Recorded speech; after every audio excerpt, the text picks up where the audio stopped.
I'm going to show you how to install your Titanker Bike Lock with the 4-foot coil with the 2 keys.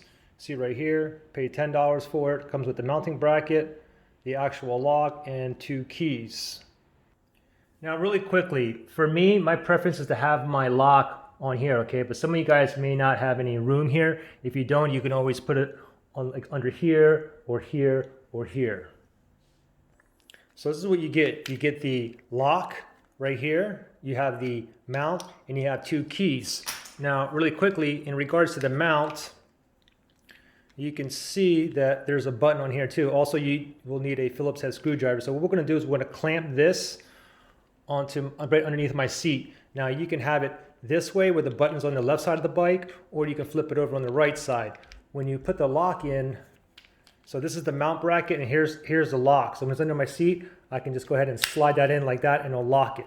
When I want to take it off, I can press the button. Now I can go ahead and insert this from the bottom or the top, and I could also release from the top or the bottom. It doesn't matter, okay? I can go that way, and I can go ahead and swipe it up to go ahead and unlock. And to actually unlock the lock, if you look at the lock itself, you have this little cover right here for dust and rain and whatnot, so it doesn't rust in there. You have 2 keys that it comes with. You can put it in the key either way, it doesn't matter. So when you want to lock it, you got to put the key in there. You have to twist it and then just go ahead and pop this out. When you lock it, you can leave the key in there and just press it in, or it doesn't matter. The key doesn't have to be in there. You can still go ahead and just lock it. And let me just show you the flexibility.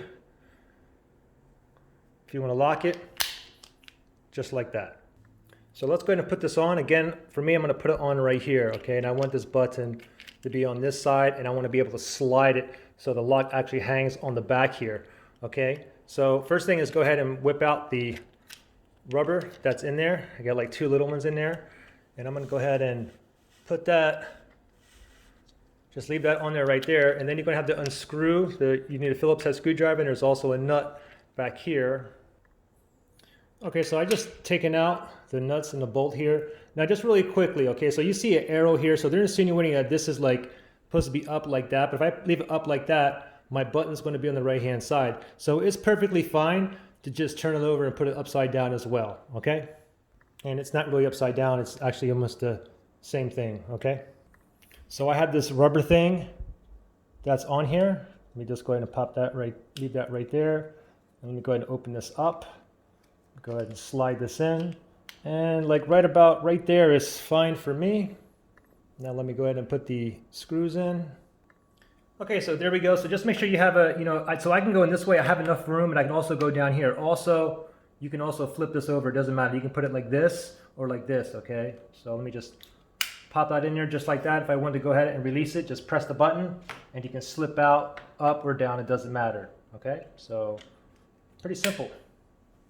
Good luck.